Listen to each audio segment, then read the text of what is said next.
What's going on, people? Welcome to an episode of Down the Dojo with John, Mike, and Hodge. Today we are going to be covering Daniel Greene's Breach of Peace, book we recently all finished. For me personally, just getting into it straight away, I wanted to read this book mainly because whether we watch him from time to time or we watch him regularly, he's probably one of the bigger booktubers on YouTube, isn't he? And for me personally, oh god, I was gonna say I don't follow other. Well, in terms of sci-fi and fantasy, he's probably the biggest I fantasy. think you might be right. The most creative, definitely. Like his stuff's way more like different than the other booktubers. It's not just book hauls, and it's like really different. Yeah, And also he has that's more. fair. I feel like he has a lot of personality, I guess, in his videos compared to other people where they're just super like basic and monotone, and it's like Yeah, I think that's fair. it can be okay, but I mean he definitely. I feel like he just puts a lot more energy and stuff. Anyway, enough of fucking Daniel Greene's YouTube A channel. review of Daniel Green YouTube. Yeah, exactly. Yeah.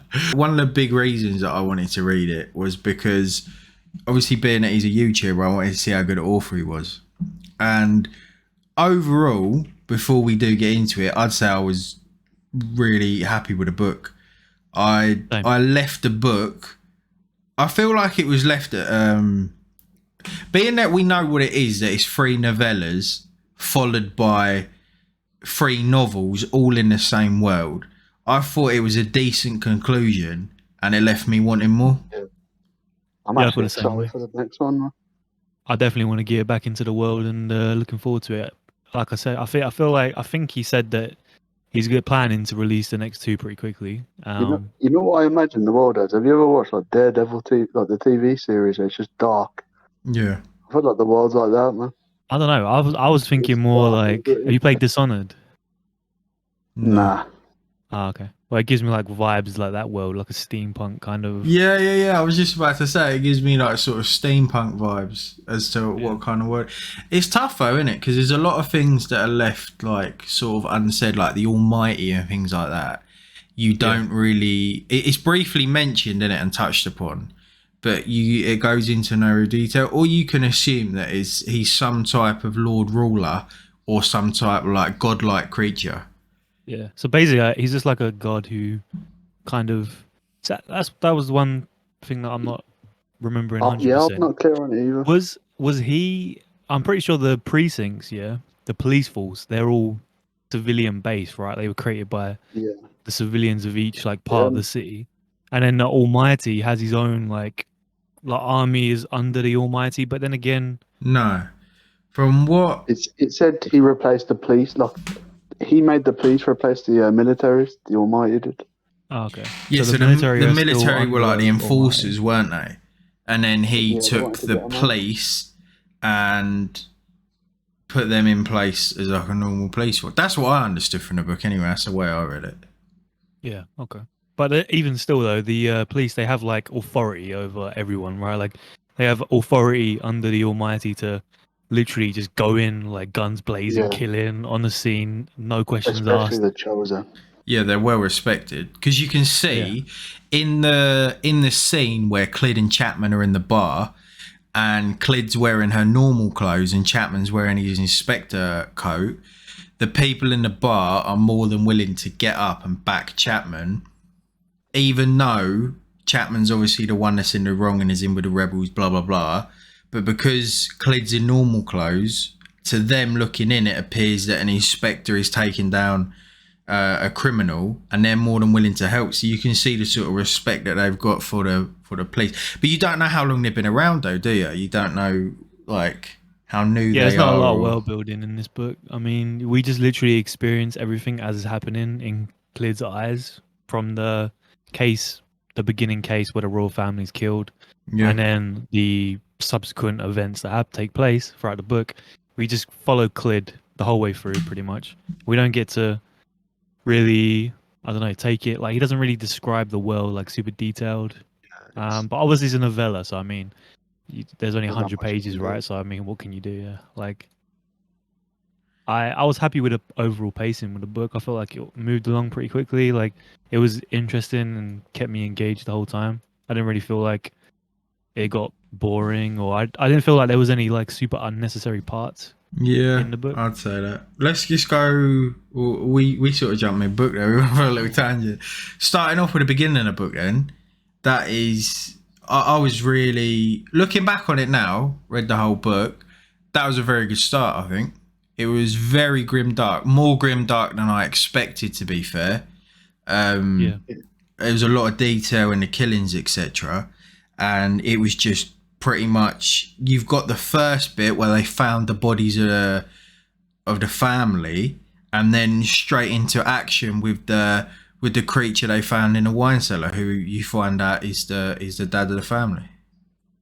Yeah, it pulls you in straight away, man, because it's like it's so fucked up and it's a mystery. Like, yo, what the fuck has happened? Yeah. So then, when in that encounter with the monster in the basement, who turned out to be the head of, or the father of the family, he like kind of pukes up this like black ooze into Clid's mouth. Right, and she swallows it, I guess. You know? So I wonder, like, if I'm kicking against him in the head. yeah, I wonder if like there's some more to that, like, you know what I mean? Like she was infected with something, and now, and that's why, because at the end, obviously, when the Chosen catches her, he's like, oh, I've got like things in store for you. Like we need more people to test on and stuff like that.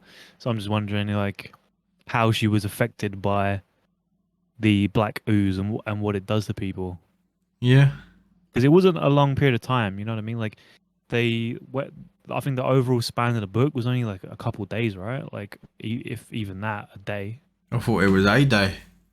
Yeah, so it was pretty a short period of time. So I mean, you just don't know what would happen. For me, straight away after that first scene, and when as soon as that creature come into it, it sort of pulled me in. Because personally, for me, I've never read I've read none, I don't think, a lot of sort of murder mystery books. Yeah, I'd say it's sort of like it's almost like a murder mystery, but with, I'd say it's like urban fantasy twist. yeah. So Guys, I feel like it switches. Like it starts as like a crime mystery kind of thing, and then it kind of like switches to like a I don't know how to explain it, like a more mystery thriller kind of thing. You know what I mean? Yeah, that's a fair point. Just carries on with the case, really, doesn't it? Yeah, just as they uncover more about it and they realize that, you know, they're like supposed to be the good guys, right? The Almighty is supposed to be the good guys, but as we find out later in the book, the Almighty might not be as good as he seems. He's 'Cause he's bent. employing, Yeah. he's got these chosen guys and the military that are doing all this crazy, weird testing stuff. Yeah. So from there, And oh god, huh? What are you saying? the bit I didn't get in it, like, was the whole like rebellion bit with Chapman. Like, it didn't really go into further detail about the rest of the rebellion. Well, from my understanding, it was just like from Clid's point of view, we see the rebellion as the bad guys and the Almighty as the good guys, right? But then Chapman kind of flips that on his head, and when we discover Chapman's part of the rebellion, and we realize what the military's doing, it's like, okay, so the rebellion's fighting against the Almighty, but actually, they're not the bad guys; they're actually the good guys, and we're the bad guys. You know what I mean? It's like we're the baddies. I don't know, because they didn't really say what the rebellions have even, like, he didn't really go into detail what they've actually done that's bad. Like, we know they're fighting against the Almighty, but we don't know what for. We don't know what they've done, who they are. Like, we only see Chapman. He's part of the rebellion, but you see no one else, which is like weird. I think it's just because it's so short. You'd see more. I feel like in the books, or maybe the novella, maybe the next novella will be more about I'm like guessing the Click rebellion, might or eventually escape and get in it. well, I think Click's fucked. I think Click. I mean, we can talk about what we think is going to happen, but should we save it for a little bit later? Or Yeah, I think so. The for me, the first characters in that book, obviously you've got Clear, didn't you? Who's a main character. Like 90% of the books from her point of view. You got little cameos from Chapman. Chapman being the other inspector on the force, who's highly ranking as well. When her, because obviously in the first scene you got her speaking to like a lower officer, and then you've got her husband that comes back in and starts talking to her. When he come in, and then it was later like he was out of town and only on some, like, what did he say? It was for like chickens loose or something stupid like that. Oh, Samuel. Yeah. I Is that when he thought had, like, the it ripped was going to collar? take a twist that he was like dodgy or something, or something was up with him. Okay. That's what I I thought never was going to recall that. happen. I could see that happening, yeah, but I know, yeah. That's a He was thought. pretty straight arrow though, right? Like he was. Yeah, he was. And also, actually, their relationship being like already established, like we just come straight into it and they're already like together and they have like a relationship together. I feel like I haven't really seen that in any other books, you know what I mean? Like I don't know if you guys have seen that, but usually it's just one person and then like love interest or other relationships sort of like develop throughout it. But that one was just straight up, oh, this is the relationship already, you know? Like I thought that was interesting. Yeah, this is her husband. This is what it is. Carry on. Because then Like, you've got what- Chapman's coat, ain't you? Which was a big point that they brought up like quite a few times. I don't get what the point of that was though, I unless think I'm missing it's to something. make, like, I think it was from the start to let you know he was sus. That's like, it Yeah, was but leading why up is to the that sus? rebellion. Why is the fact that he's got a ripped coat pocket I, sus? I don't know why that made it. I think that's what it meant to me, He's an but I don't know why. inspector, like maybe he was chasing someone or something like that. Or he even said, right, like I was chasing someone and he. Might have got the film might have done what Chiellini done to Saka to him, man. He tried to dip and he got pulled back. Yeah. I think it was just planting that initial, like Hodge said, like that initial sus on him, weren't it? Because it was a weird sus, though, because he was like, well, he ripped, didn't he? Like, he's the fastest on the force, blah, blah, blah. But, like, what's a ripped coat got to do with that? Yeah. But I think Chapman's like, he reminded me of like Sherlock Holmes. Like, he's super smart. He's like really good at his job. Obviously, he's like the best, but everyone like hates him because he's just a complete asshole. You know But he what? doesn't realize he's an asshole.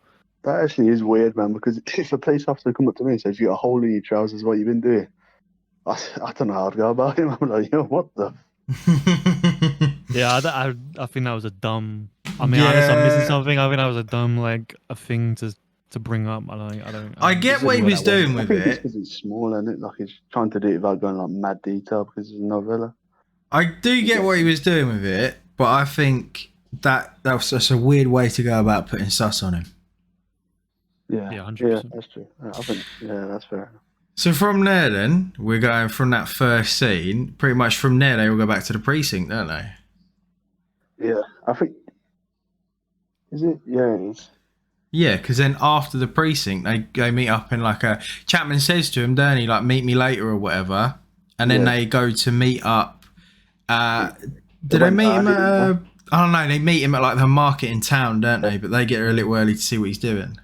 So they're like suspicious of him. Yeah. Like, where's it? Well, who's he talking to? All Like, because of that torn coat.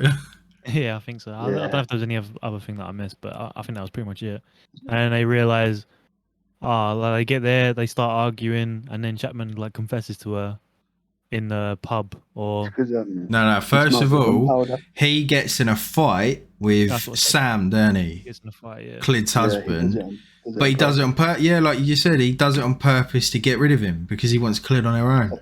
But it started, because he smelled a gunpowder, so they knew he's done something. Yeah, because he said like, "Gun's recently been discharged. What have you been doing?" Oh yeah, right? he took the gun from him. Yeah. I remember now. Yeah. And then he gets rid of him, which is, well, it's kind of smart, isn't it? He knew exactly what he was doing. So yeah, I guess you're right. You know, he's sort of Sherlock Holmes. He's got a brain about him, innit? Like he strategically tried to get rid of him so he could get Clid on his own and sort of open up about the rebellion a little bit. And also, he put himself in a power position by having the inspector coat and she being in a civilian coat, which obviously he didn't. Yeah, that's like subtle, isn't it? You don't know whether that was. You don't know whether he was secretly planning that, or you don't know whether that was just by sheer dumb luck that worked out in his favour. I think that was just by luck, but he just used it to his advantage, right? Like, he was like, oh, everyone here, if she pulls a weapon on me or whatever, everyone's going to be on my side compared to her. And it seems like in the world, like some of the world building that was present, we know that the civilians are like super involved with the police. Like, they want to help and they want to be a part of it. So from the market where they got in a fight, then they've gone into a bar. He's opened up about the rebellion, and then she hasn't liked what he said. She's saying basically you're bent, I'm taking you in. This isn't right. You're coming to say everything, and then You're it's got nicked. onto the part that we've discussed quite heavily, with him getting into like a.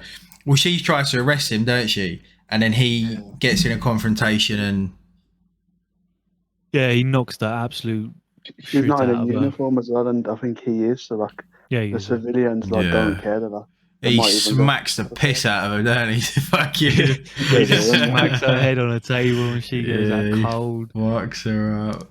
But he gives her Yeah, like some weird medicine, right, to like make her not feel that bad after a certain amount of time, which I thought was I that don't know. I medicine don't know if I thing. like that. They kept talking about that medicine as well. So that I somebody's think like that suspected I that like don't know. I think that was magic is a going. weird plot like I feel device like to it's further linked the to plot. rebellions as well.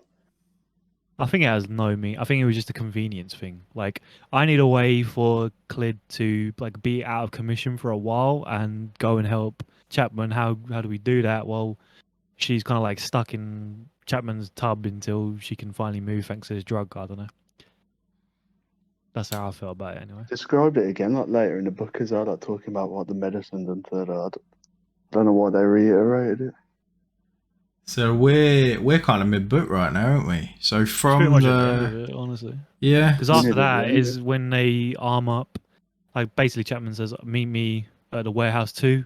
There's a big thing going down, and I'm gonna need backup." And then he leaves Clid in the bathtub, like yeah, pretty much half unconscious.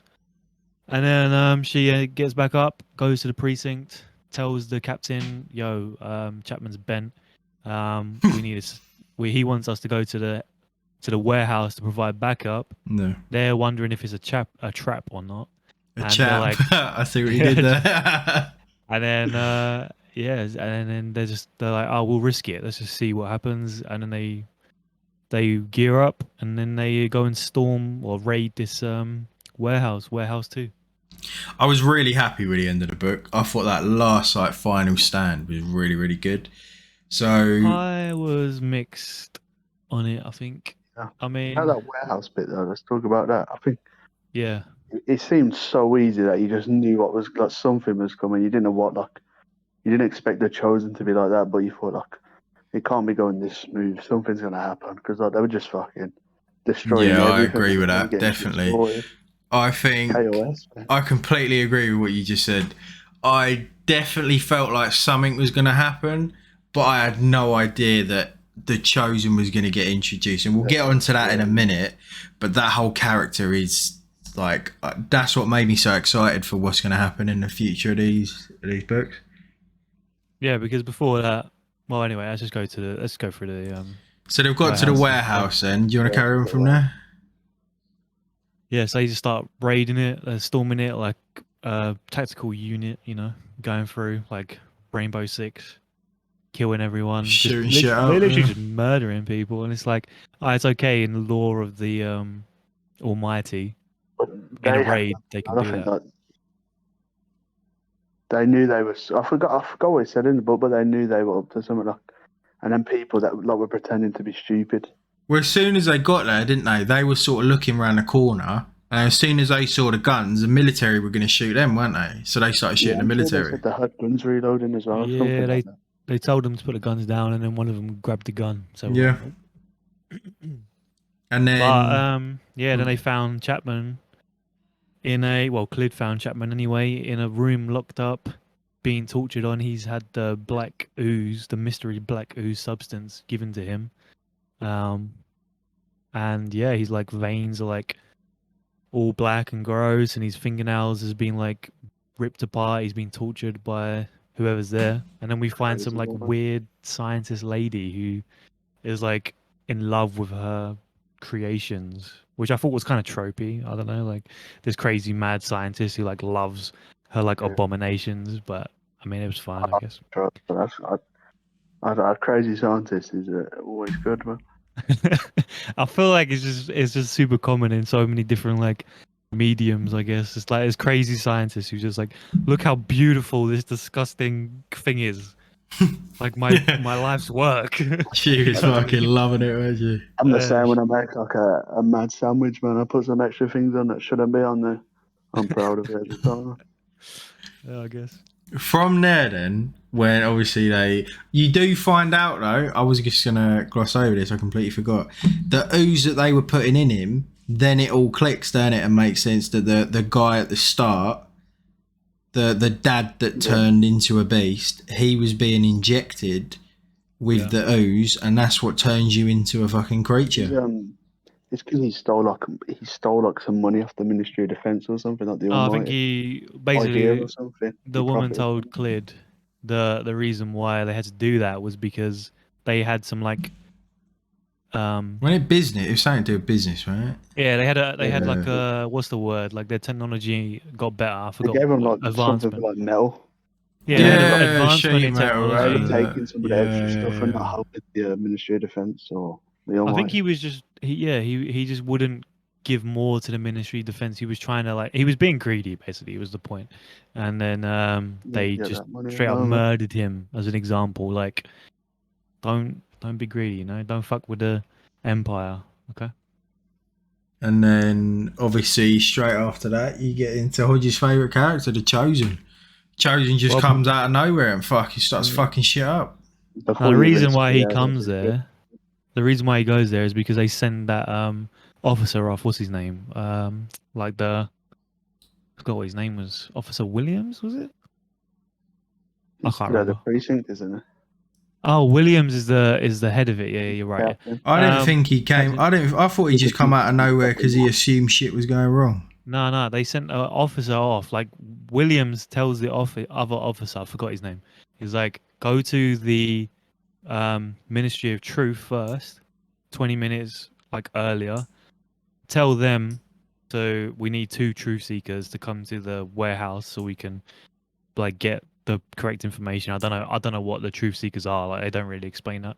And then 20 minutes after that, go to the military and ask for backup because they're going to be raiding this warehouse.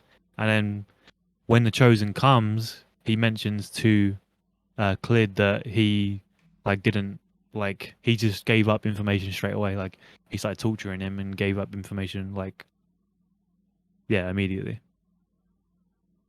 I completely forgot about that part. So that's how they know what was going down. Yeah, that whole character though, where as soon as he come into it, I did not expect that out of like the final stand. I didn't like the fight with Chapman. I thought Chapman was going to end up killing it. I don't know what. Yeah, same. I thought he was oh, he's a beast now. He's going to do him in. But yeah, so for some reason Chapman's like some specimen freak who can handle this virus and not turn into a complete monster and still has like some wits about him, and he attacks. Well, basically, so the Chosen comes in, right?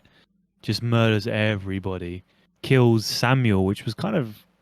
I wasn't expecting Samuel to die so like quickly. I guess I didn't. You know, when he died, I didn't care at all. Yeah, I didn't. That was one problem with the book. Died. Is that the characters weren't very like developed, but obviously again that is a novella, so you can't really expect much out. Yeah, he didn't go into their relationship much at all, did he? Yeah. But so on when the people other died, hand, it wasn't like, oh my god, they died. It was just like, they died. How much can you really expect in like 90 pages or whatever though? Yeah. True. Yeah, so Samuel dies, everyone else dies, and then as the Chosen, this monster, we don't know if he's a boy or girl, but I don't think that really matters. But he as at the end, it's a oh, it's a woman. Yeah, it's a woman. Yeah, it takes a mask off, isn't it? She's got a mask, like a white mask. Yeah, and then she goes to kill Clid. Chapman comes out of nowhere, jumps on him, starts biting. You don't see what happens to Chapman, so we don't know if he's dead or not. But he like howled in pain or whatever, and then the Chosen escaped. So we're assuming that he's dead, but he could come back. That character, I really enjoyed it. I really did. I think that's a big part of why I'm so excited for the books coming up, because you don't really know that much about him, and from what you did see about him, he's really built him up into some sort of like godlike character, isn't he? I think the Chosen are like multiple. They're not just one person. I think there's like a team of like Chosen. Was it God or like anointed or Almighty anointed or something? Like there's a few. Yeah, that's what I'm thinking. So it's not just one. I think this is just one of them, right? They're like a kind of not a cult, but they're the head. They're just like they're like under the Almighty. So I think it goes the Almighty, then under them is the Chosen, then under them is the military, and then under them is the police, and then it's just civilians. I think that's the hierarchy in the world. So what was your like? Did you come away from the book for you as well, Hodge? Open question. Did you come away from this book thinking, I can't wait to see what's coming up in the next review? And another question, overall, being that this is the first book that we have read of Daniel Greene, do you think, or what is your opinion of him as an author? I'll go first. I think like for his very first book, it was actually really good, man. Like I can't believe how like engrossed in the story I was, man. Like I really enjoyed it, especially with the end. I think the whole reason of taking I got a feeling like this whole like Black Ooze thing is like how to make like other chosen people. I just have a feeling it's like a conspiracy for that. So it's got me excited for the second book. What? Oh, I suppose, yeah, you did answer the question about him as an author, didn't you? Go ahead, Hayes, what do you think? I mean, overall, like, I'm gonna be biased because I'm obviously like, I like watching his YouTube videos and stuff, so I can't not be biased. But yeah, I was really excited to see what kind of a book he would be able to write. I thought it was kind of basic overall, like the writing style, but I mean, I don't think that's necessarily a bad thing. But I feel like there was a lot of repetition, like the whole cigarette in the hand thing he kept mentioning, like he kept talking about the thunder booming in the background and stuff like that, and I was like, oh yeah, I already know. Like, I don't need you to keep telling me this same thing over and over again. But other than that, you know, I thought it was pretty good. Obviously, it's just a first novella of 3, and then basically prologues to a whole other series. So I'm excited to see what happens. Only one thing is, I mean, I think he said on his YouTube video that he doesn't think it's like his best work. So I don't know how I feel about that. Like, knowing that he put this out, being like, I don't think it's that great. Like, but due to deadlines, he had to release it anyway. But maybe he could have rewrote it again. I don't know. But anyway, the next book should be better, at least, if he thinks this is his worst work. I don't know how he thought it was his. Maybe he holds himself at a higher standard, but for me it was good, man. If this is his worst work, then I am excited to see what he calls his best work, because I thought this was a really good effort. I really enjoyed it. His ceiling is high. I enjoyed it enough to make me definitely want to purchase the next one. As soon as that's out, I'll be reading it. Yeah, same. Quick hour and a half, 2 hours. And I do hope that he releases them quickly, not too long in between. So I'm looking forward to the novels more than anything, like getting into a world, because from what we've seen in the world in the Almighty, there's potential, isn't there, to have a really, really good, like the world building could be immense depending on how he does it, because his writing is very smooth, isn't it? It's very like easy to read. Yeah, I think it's easy to read. The one thing I didn't like was the dialogue was sometimes, I don't know, I feel like he broke up the dialogue a little bit too much. But in what way? Just like when people were having like a conversation, like he would just bring up a random like thing in the middle of it instead of just letting them have the conversation. But I feel like Stephen King kind of does that a lot, doesn't he? What, like so Clyd and her fag at the beginning? Yeah. Yeah, I can see that. What did you think, Hodge? I think we've covered everything. I mean, there's not much to cover, really, is there? It's a 100-page book. I mean, it was good. If you haven't read it, I don't know why you're watching this video, but you should definitely check it out. And for me, it was a solid first attempt, 100%, and I'm excited for more. I gave it 4 stars because of that. You know, I only had a couple issues. But I'll give it 4 out of 5 as well. Yeah, I'd agree with that. 4 out of 5. Right, okay. I think that pretty much wraps up our review on Breach of Peace. Yep. If you made it this far, thanks for watching. And we will see you in the next one. Yeah, be sure to check out our other review of Billy Summers by Stephen King as well. Make sure you goddamn like and subscribe to the video. Thank you very much. Peace. See you in the next one. See ya.